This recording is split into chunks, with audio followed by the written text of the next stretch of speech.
peacemaker. "I saw your appearance," he told me.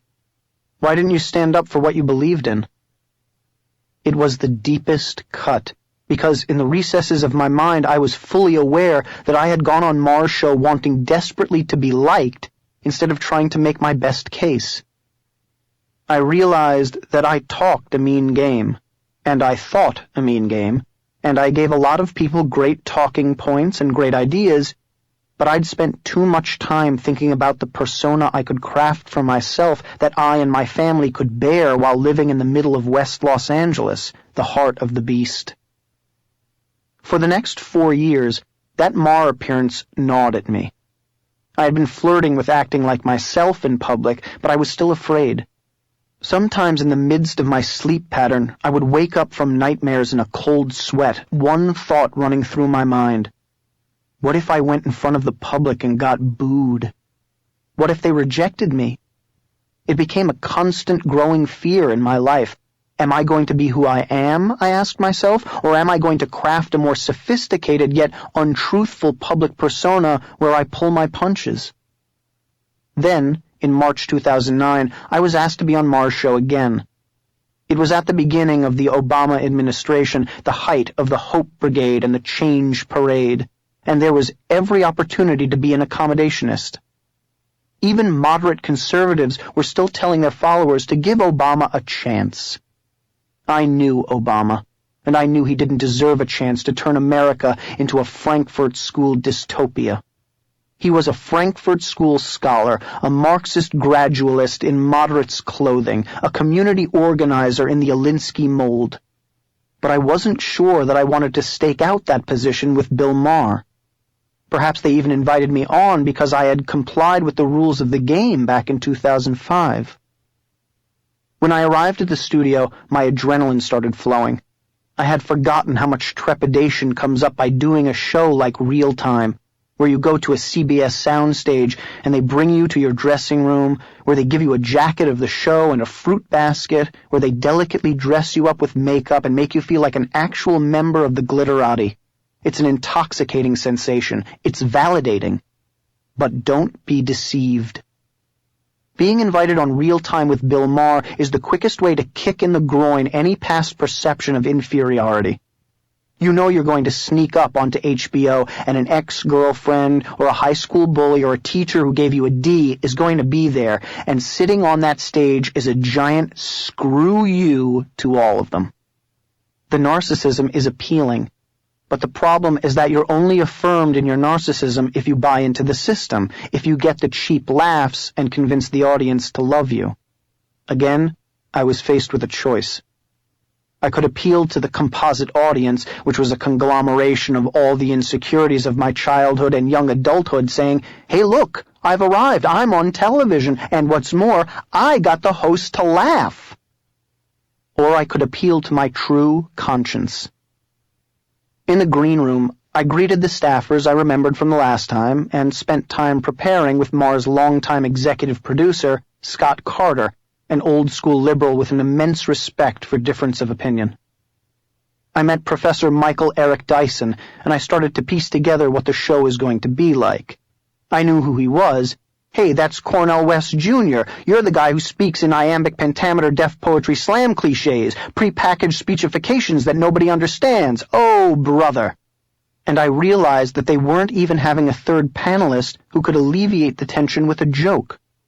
I recognized that Maher, with political correctness on his side and as his chief weapon, was going to use Michael Eric Dyson to frame me as the racial other, as the oppressor himself, or, at the very least, as the unwitting aider and abettor of the oppressor.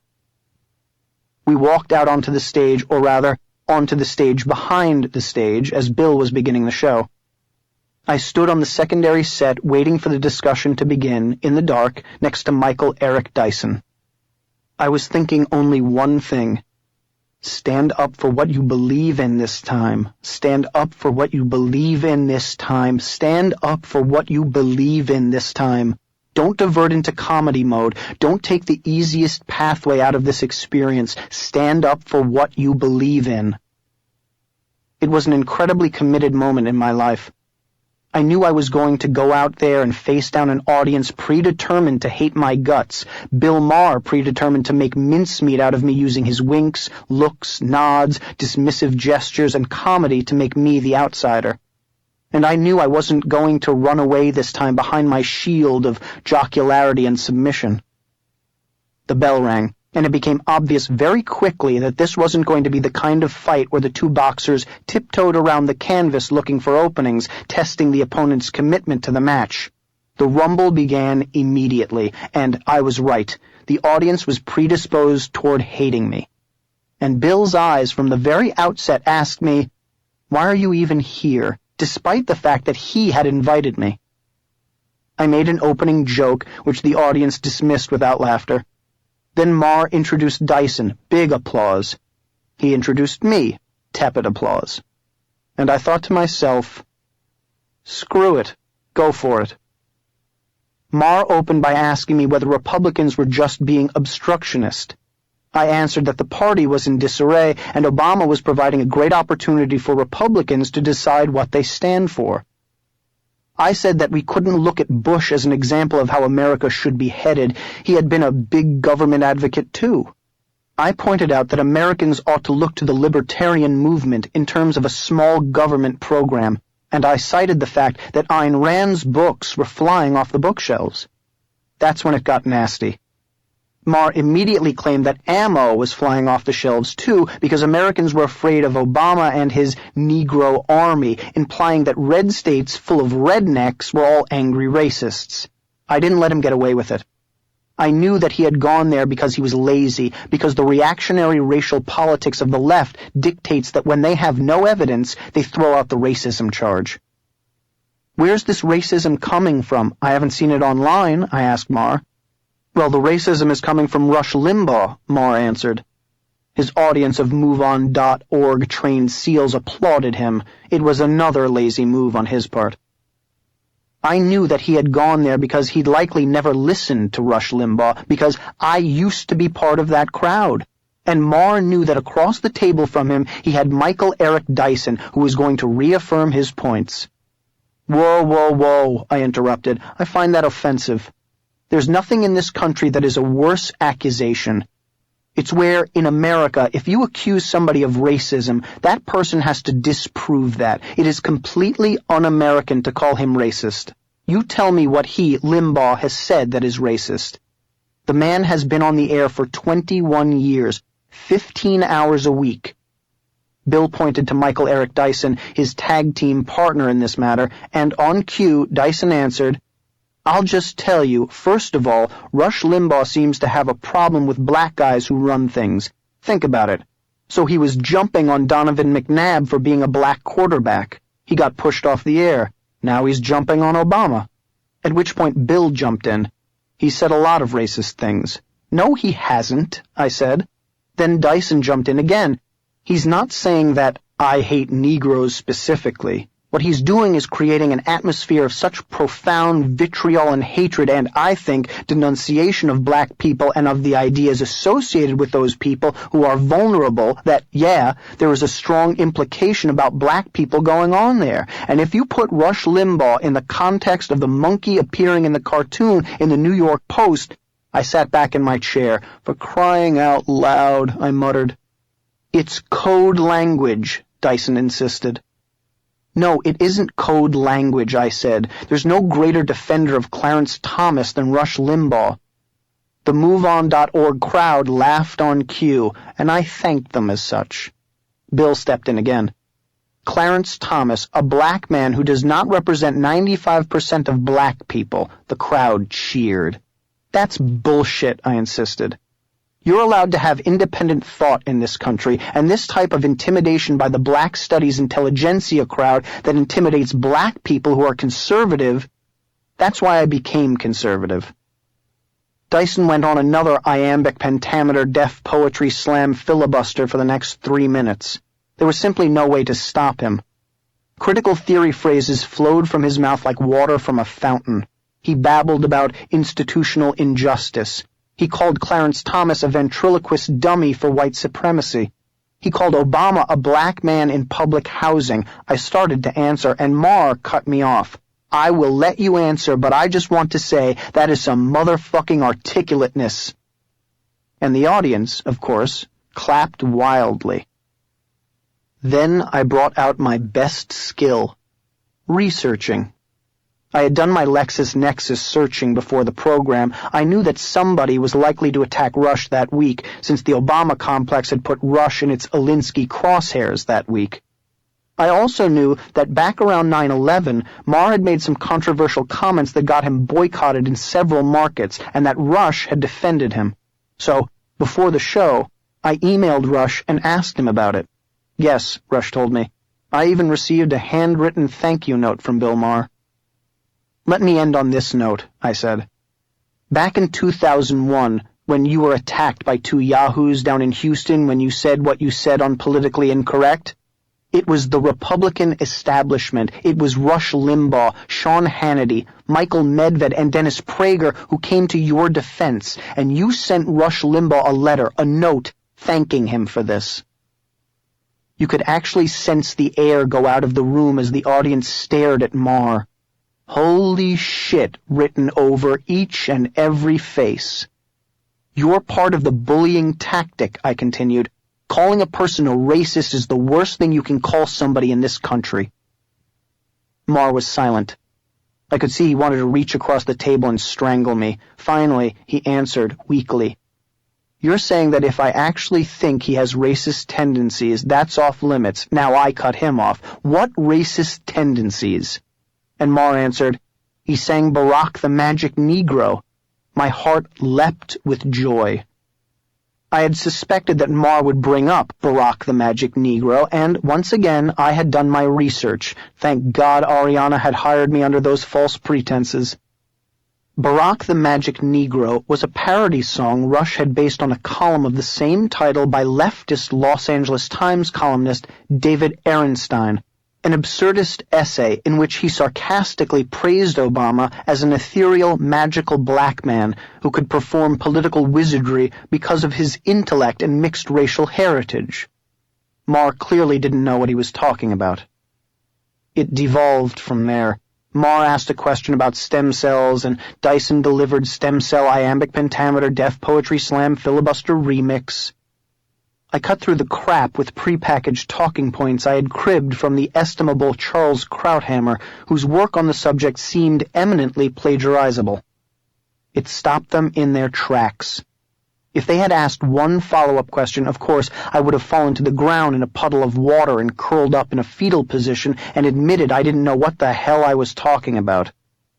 But they didn't. I even challenged his audience at one point when they booed me before I was able to finish my sentence. Even Marr reacted. His Achilles heel is that even though he's a lefty, he exhibits clear contempt for the astroturfed audience he relies upon for his laughs. The awkwardness continued for a full commercial-free half hour, diffusing the show's usual comedic touch. As I walked off stage, comedian Sarah Silverman passed by me on her way on stage without making eye contact, but she did touch Professor Dyson on the arm and tell him he was amazing. She then sat down in the chair I had been sitting in, looked down, swiped the tabletop, and for comedic effect said to Marr and his move-on audience, "It's icky here." I walked back to my dressing room, passing the same staffers who greeted me amicably before the show, but who were now looking at me like I had just passed gas at their dinner table. Back in my dressing room, I was received by horror-stricken family and friends. Their collective look was one of being at a loss for words how to console me. To them, it was clear that I had been set up. My BlackBerry started to overflow with texts and emails. Dwight Schultz, who played Howling Mad Murdoch on the hit 80s show The A-Team, was the only one who immediately saw things the way I did. The verdict was otherwise unanimous, and everybody was trying to put the best spin on what appeared to be a horrific car crash of a show. A veteran comedy writer friend of mine who is a longtime Marr aficionado reminds me to this day that it was by far the strangest episode of the show he ever watched. Even Marr had clearly been thrown off his game. I felt something different, an almost drug-like and ethereal and divine exultation, recognition that I had been born publicly and politically for the first time. It was like looking into a mirror and recognizing, this is who I am. I'm not going to tap dance around what I believe in anymore. Even though I had secretly believed in conservative ideas, and even though I had used different tactics to push them, and even though I had insinuated my ideas into the marketplace and effectively circumvented the complex by contributing to the new media, I had never been willing to stick my neck out like Rush Limbaugh or Ann Coulter or Sean Hannity. I had never been willing to stand out there and be the object of public ridicule. I had feared what it would be like, feared what retribution would come, feared what the social consternation would be, feared what the swords and the slings and arrows and the rocks upon my body would feel like, feared a comedienne whose work I enjoyed mocking me in her presence. I had feared in both my waking and sleeping hours what it would be like. And now, walking out of the Mars show, I realized that what I had feared most, expulsion and derision, didn't really even hurt, not when you are standing up for what you believe. I raised my cactus cooler in honor of the individual who came up with the aphorism, "That which doesn't kill you makes you stronger." Nietzsche, by the way. I realized that while adulation has its moments and can be like a bath in warm water after coming in from a snowstorm, the psychic high from standing up for what you believe in and being attacked for it far surpassed the comfort to be derived from that bath of praise. I had passed what I call the Coulter threshold, the point where you understand that Ann Coulter and those like her are standing up for what they believe in, feeling the righteousness of living without fear of missing a dinner invite from Tina Brown, or fundraisers with Steve Kappas, or Ben Sherwood, or Steven Spielberg, or Jeffrey Katzenberg, or worse, the agony of being excoriated by those conservatives who fret that their liberal overlords will start admonishing them for keeping company with you. Feeling the thrill of sending a message to these people that we reject their worldview the way they reject ours. I want to bottle that and get it out to every American. I want to teach everyone I know that there's nothing to fear but fear itself, and that there's strength in numbers. I've been looking directly forward instead of into the rearview mirror, not worrying about what people think about me, and it has empowered me. And it can empower you. Not only can you take assaults, you can weather them and be strengthened by them and gain the power to punch back, to go on the offensive. Our opponents have spent so many years on the offensive with people lying prone at their feet that they've forgotten what it's like to be on the defensive. If we come after them, they won't know how to respond.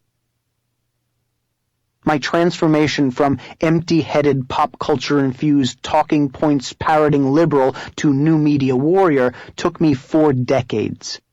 But those years in the wilderness taught me some basic rules that I have applied steadily and steadfastly, and that are bearing tremendous results.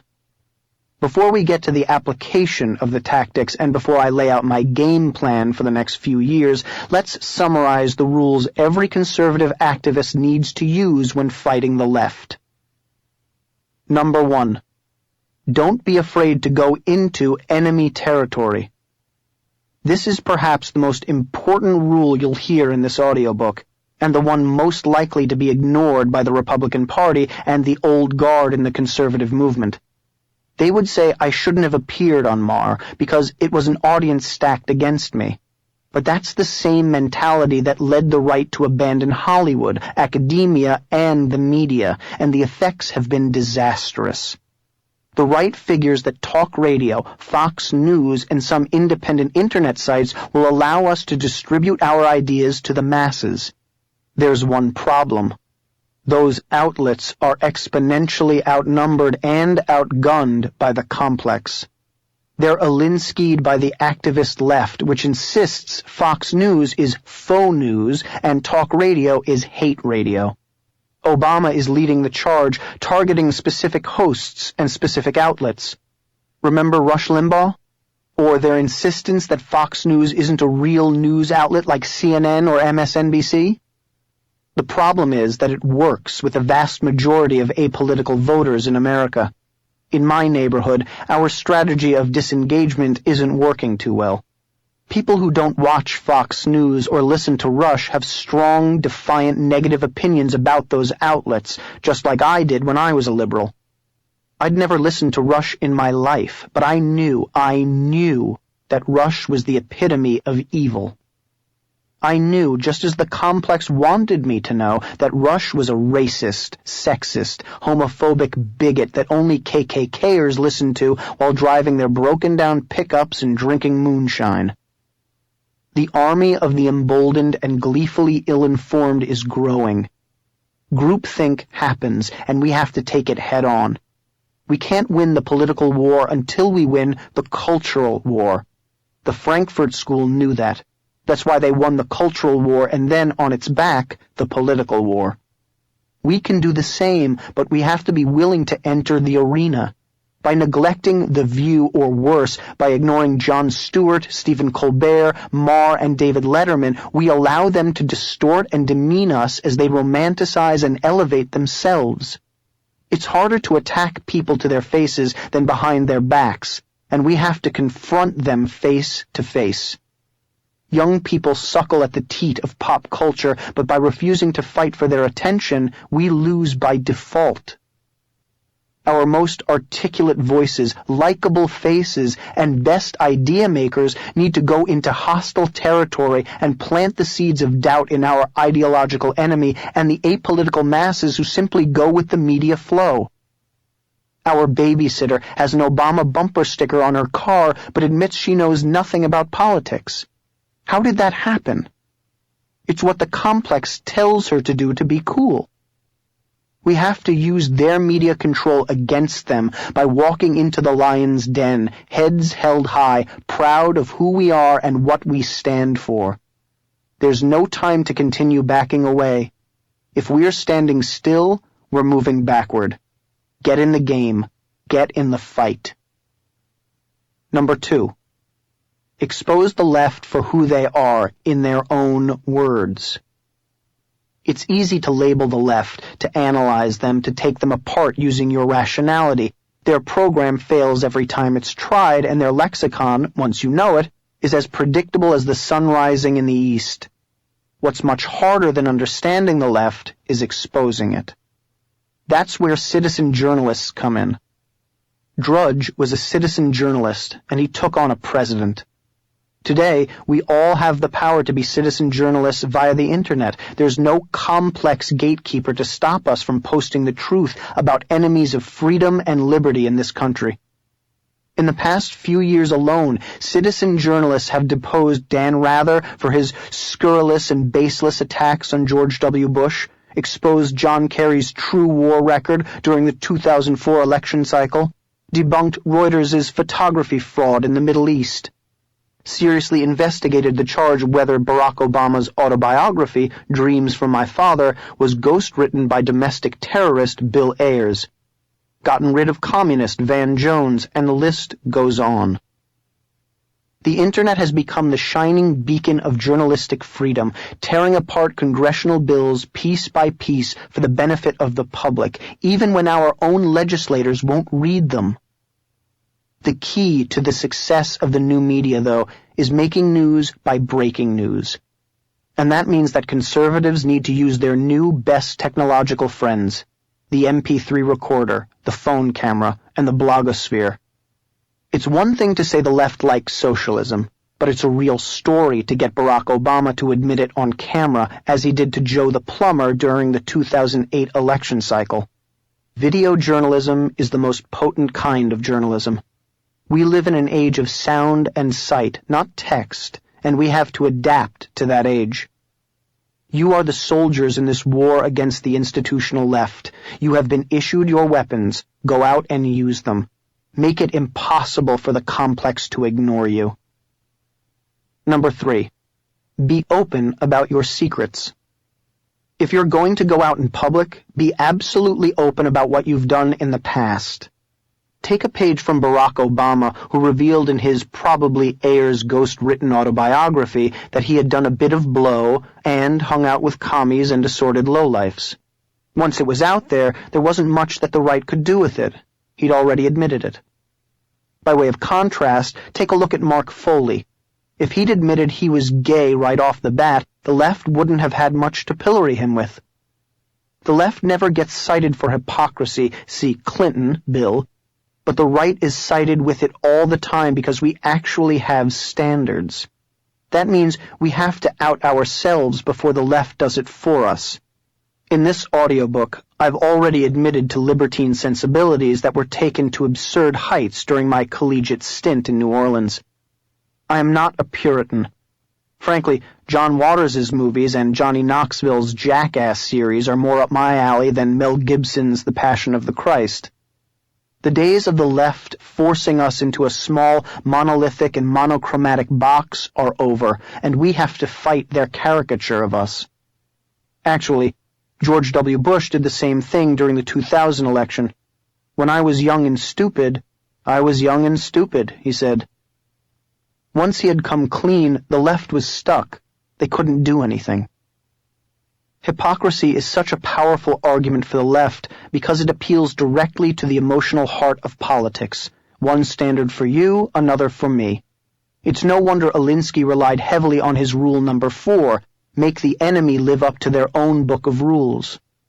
We have more rules than they do with regard to morality, which means we have to live up to them more often. But mistakes in the past don't need to be skeletons waiting to come out of the closet. If you've made mistakes, reveal them at the first available opportunity. Embrace those mistakes. Don't talk about how you regret them. Talk about how you lived through them and how they made you who you are today. Embracing your mistakes makes you invulnerable to their slings. Just don't screw up badly now. Number 4. Don't let the complex use its PC lexicon to characterize you and shape the narrative. If you've got a big story, the complex will do what it always does. Attack you personally using the PC lexicon. You immediately become a racist, sexist, homophobic, jingoistic nativist. Don't let them do it. The fact is this: if you refuse to buy into their lexicon, if you refuse to back down in the face of those intimidation tactics, they can't harm you. You're Neo in the hallway with Agent Smith after he figures out that the complex is a sham. The spoon isn't bending, he's bending. Once it hits him that he's not bound by the rules of the game, he can literally stop bullets. You can stop their bullets because their bullets aren't real. Leftist assassins like Max Blumenthal, a one-trick hitman, have tried to label me and many of my allies as racists. I don't let them get away with it. I don't just call them out, I make sure that my righteous indignation registers on the Richter scale. I don't pull out my record on civil rights or my black friends. I simply point out that what they're doing is pure Alinsky, and that it has no basis in fact or reality, and that they're showing themselves to be racists in their own right by citing race every time they meet someone with whom they disagree. While I was at the 2010 CPAC, I was confronted by Darrell Jenkins of the One People's Project, based on my defense of James O'Keefe. He had been slandered online as a racist by Blumenthal because he had attended a conference at the Georgetown Law Center that included racist Jared Taylor, John Derbyshire of National Review, who ripped into Taylor for his racism during the forum, and African-American conservative Kevin Martin. At the event, O'Keefe sided with Derbyshire and Martin against Taylor. Anyway, here's how the incident went down. Breitbart. Max Blumenthal is a political hitman. What he does is he rapes the reputation of people mercilessly. He makes scurrilous, unsupportable accusations against people, and he smears them using the political correctness he learned so well in the postmodern academy and the politics of personal destruction he learned firsthand from his father, Sid Vicious Blumenthal. He destroys people. He isolates threats to the reign of the far left and the reign of his father's cabal of Clinton, Podesta, and the organized left. He's a vicious guy. He falsely slandered James O'Keefe as a racist. We disproved it. Jenkins: How did you disprove it, sir? Breitbart: I'm being interviewed right here. Jenkins: I'm the one who put that story out first. Breitbart: Well, then, you suck. Jenkins: You're lying. You're lying. He was at that white supremacist forum.